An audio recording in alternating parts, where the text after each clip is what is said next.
నమస్కారం అండి. ఈరోజు మనం ఫ్రోజన్ షోల్డర్ గురించి వివరంగా తెలుసుకుందాం. ఇది ఎందుకు వస్తుంది, దానికి గల లక్షణాలు ఏంటి, కారణాలు ఏంటి, మరియు చికిత్సా పద్ధతులు ఎలాంటివి ఉన్నాయి, వీటన్నిటి గురించి వివరంగా మాట్లాడుతూ. ఫ్రోజన్ షోల్డర్ అంటే ఏంటి? మెడికల్ టర్మ్లో చెప్పాలంటే ఫ్రోజన్ షోల్డర్ అంటే అడ్హెసివ్ క్యాప్సులైటిస్. సో ఈ ఫ్రోజన్ షోల్డర్ అనేది ఒక బాల్ అండ్ సాకెట్ జాయింట్ లాగా ఉంటుంది. దాని చుట్టూ ఉన్న లెగమెంట్స్, దాని మీద ఉన్న మజిల్స్, పొరలు అన్నీ గట్టిపడడమే ఈ ఫ్రోజన్ షోల్డర్ అన్నమాట. సో ఇదివరకు దీనికి ఎలాంటి ట్రీట్మెంట్స్ ఉండేటి? ఒకటి మెడిసిన్ తీసుకోవడము, ఫిజియోథెరపీ కానీ, సర్జరీ కానీ ఈ మధ్యకాలంలో టెక్నాలజీ పెరగడం ద్వారా మనం చిన్న చిన్న ఇంజెక్షన్స్ ద్వారా అల్ట్రాసౌండ్ గైడెడ్తోని ఈ ఫ్రోజన్ షోల్డర్ అనేది మనం డే కేర్లో ట్రీట్మెంట్ చేసుకోవచ్చు. సో ఈ ఫ్రోజన్ షోల్డర్కి లక్షణాలు ఏంటి అంటే, ఈ ఫ్రోజన్ షోల్డర్ ఏ స్టేజెస్లో ఉంటుంది? బేసిక్గా ఈ ఫ్రోజన్ షోల్డర్ అనేది మనకు 3 స్టేజ్లుగా ఉంటుంది. ఫస్ట్ వచ్చేసి ఫ్రీజింగ్ స్టేజ్. దీంట్లో మనకి ఏముంటుంది? పెయిన్ రావడము, స్టిఫ్నెస్ పెరిగిపోవడము. సెకండ్ వచ్చేసి ఫ్రోజన్ స్టేజ్లో ఏమవుతుందంటే మూమెంట్ అనేది టోటలీ రెస్ట్రిక్ట్ అయిపోతుంది విత్ పెయిన్. దీని తర్వాత వచ్చేది థాయింగ్ స్టేజ్. దీంట్లో ఏమవుతుందంటే కొంచెం రికవరీ అనేది స్టార్ట్ అయ్యి మొబిలిటీ అనేది పెరుగుతుంది. సో ఇలా 3 స్టేజ్ల్లో, లైక్ ఫ్రీజింగ్ అని, ఫ్రోజన్ అని, థాయింగ్ స్టేజ్ అని 3 దశలుగా ఈ ఫ్రోజన్ షోల్డర్ అనేది మనకు వస్తూ ఉంటుంది. సో ఈ ఫ్రోజన్ షోల్డర్కి కాసెస్ ఏంటిది, రిస్క్ ఫ్యాక్టర్స్ ఏంటి? బేసిక్గా కామన్ కాజ్ వచ్చేసి ఫ్రోజన్ షోల్డర్కి డయాబెటీస్ అండ్ థైరాయిడ్ డిసార్డర్స్. వీళ్ళిద్దరు పేషెంట్లలో ఇది కామన్గా చూస్తూ ఉంటాం. ఇంకొకటి వచ్చేసి ఏదైనా పెరాలసిస్ అయిన వాళ్ళకి కానీ, లేదంటే ఓల్డ్ ఏజ్లో కానీ ఎక్కువ రోజులు ఆ జాయింట్ మొబిలిటీ అనేది లేకపోయినా కూడా ఈ ఫ్రోజన్ షోల్డర్ అనేది వస్తుంది. సో ఎవరికి రిస్క్ ఫ్యాక్టరు? ఒక ఏజ్ వాళ్ళకి. ఏ ఏజ్ వాళ్ళకి? లైక్ 40 to 60 ఏజ్ వాళ్ళకి ఈ ఫ్రోజన్ షోల్డర్ అనేది కామన్. అండ్ జెండర్ వైజ్ చూసుకుంటే ఎక్కువగా ఆడవాళ్ళలో ఈ ప్రాబ్లం అనేది ఉంటుంది. సో ఫ్రోజన్ షోల్డర్కి ఎలాంటి సిమ్టమ్స్ ఉంటాయి, దాన్ని మనం డయాగ్నోస్ ఎలా చేసుకోవాలి? బేసిక్గా ఫ్రోజన్ షోల్డర్కి ప్రైమరీ సిమ్టమ్స్ వచ్చేసి పెయిన్, ఎస్పెషల్గా రాత్రిపూట. ప్లస్ ఇంకోటి వచ్చేసి చాలా డిఫికల్టీ ఉంటుంది ఓవర్ హెడ్ యాక్టివిటీస్కి, లైక్ మనం కోమ్ చేసుకోవడం కానీ, లేదంటే ఏదన్నా సెల్ఫ్లో ఏదైనా పెట్టడం కానీ, ఏదైనా మూమెంట్స్ ఇన్వాల్వ్ అయినా ఏ పనైనా మనం చేసుకోలేకపోతాం. సో అది ప్రైమరీ సిమ్టమ్ అన్నమాట. క్లినికల్ హిస్టరీలో మనం బేసిక్గా మనకు ఎగ్జామినేషన్లో అర్థమవుతుంది ఫ్రోజన్ షోల్డర్ ఎట్లా.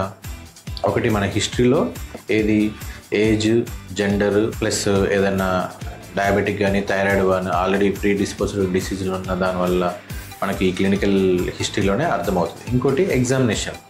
మనం కొన్ని క్లినికల్ టెస్ట్ చేస్తాం, మనం చేయి లేపడం కానీ, చేయి టర్న్ చేయడం కానీ, ఇలాంటి కొన్ని ఎగ్జామినేషన్ వల్ల మనకి ఈ ఫ్రోజన్ షోల్డర్ అనేది క్లినికల్గా డయాగ్నోస్ అవుతుంది.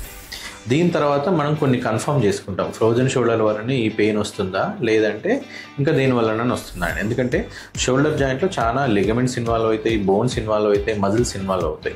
సో ఇవి రూల్ అవుట్ చేసుకోవడానికి మనం కొన్నిసార్లు ఎక్స్రే తీయాల్సి వస్తుంది, కొన్నిసార్లు ఎంఆర్ఐ కూడా తీయాల్సి వస్తుంది.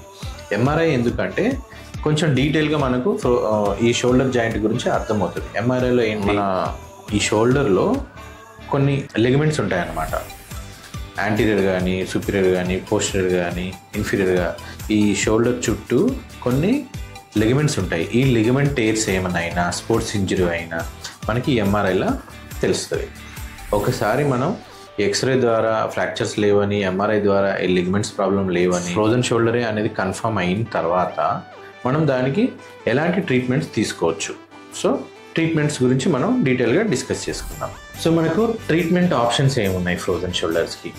సో ఫస్ట్ ట్రీట్మెంట్ వచ్చేసి ఫ్రోజన్ షోల్డర్కి సింపుల్ నాన్ ఇన్వేజివ్ ట్రీట్మెంట్లో ఫస్ట్ది వచ్చేసి ఫిజియోథెరపీ. ఫిజియోథెరపీలో మనం ఏం చేస్తాం, మన రేంజ్ ఆఫ్ మోషన్ ఎక్సర్సైజ్ అనేది చేపిస్తాం అన్నమాట. దాంతో స్లోగా ఈ క్యాప్సుల్లో ఉన్న అడేషన్స్ బ్రేక్ అయ్యి ఆ మోషన్ అనేది ఇంక్రీజ్ అయిపోయి మనకు రేంజ్ ఆఫ్ మోషన్ అనేది పెరుగుతుంది అన్నమాట. దాని తర్వాత కొంతమందికి ఈ మూమెంట్స్ చేయలేకపోతారు.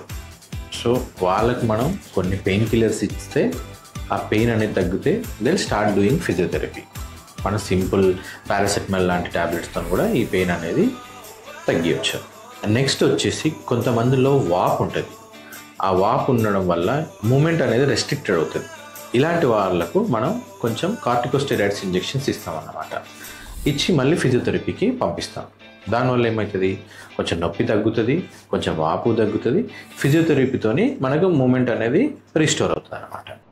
దీని తర్వాత వచ్చేది ఇంటర్వెన్షనల్ పెయిన్ మేనేజ్మెంట్లో ఫస్ట్ వచ్చేది మనకు అల్ట్రాసౌండ్ గైడెడ్ ఇంజెక్షన్స్. మనం ఏ ప్రొసీజర్ అయినా బ్లైండ్గా చేయకుండా అల్ట్రాసౌండ్ గైడెడ్ ఇంజెక్షన్ చేస్తామన్నమాట ఈ జాయింట్లో. దాంట్లో ఫస్ట్ వచ్చేసేది ఓన్లీ పెయిన్ రిలీవ్ కోసం కార్టికోస్టెరాయిడ్స్ ఇంజెక్షన్స్ ఇస్తామన్నమాట. మనం పెయిన్ రిలీవ్ చేసినాం అనుకోండి, కొన్నిసార్లు వాళ్ళు ఫిజియోథెరపీ చేసుకోవడానికి అవకాశం ఉంటుంది.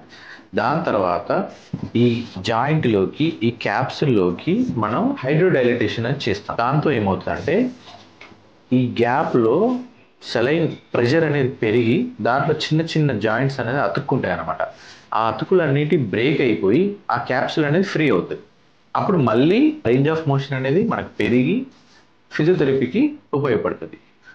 దీనికి ఇంటర్వెన్షనల్ పెయిన్ మేనేజ్మెంట్లో ఏమేమి చేయొచ్చు, ఒకటి మనం కార్టికోస్టెరాయిడ్స్ ఇంజెక్షన్ ఇవ్వచ్చు, ప్లస్ ఈ హైడ్రోడైలటేషన్ చేసి క్యాప్సుల్లో ఉన్న అతుకులన్నీ బ్రేక్ చేయొచ్చు.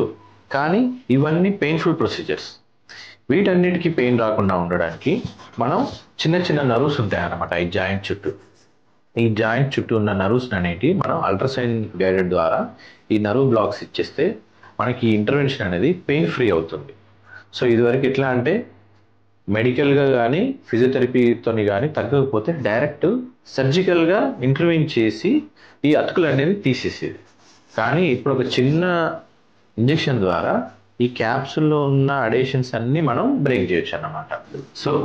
విన్నర్గా వ్యూయర్స్, ఫ్రోజన్ షోల్డర్ అనేది మిడిల్ ఏజ్లో చాలామందికి వస్తుంటుంది, పోతూ ఉంటుంది.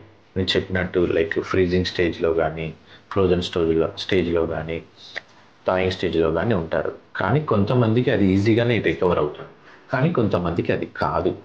వాళ్ళు అది కాక చాలా ఇబ్బందులు పడుతూ ఉంటారు. రోజు వాళ్ళ పనులు చేసుకోవడానికి ఇబ్బంది పడతారు. ప్లస్ ఎనీథింగ్ వాళ్ళు మూమెంట్ చేస్తే అది పెయిన్ఫుల్ అవుతుంది. కానీ మనం ఇంటర్వెన్షనల్ పెయిన్ మేనేజ్మెంట్ ద్వారా షోల్డర్ జాయింట్ చుట్టూ ఉన్న నర్వ్స్ని బ్లాక్ చేసి పెయిన్ ఫ్రీ చేసి ఆ జాయింట్లోకి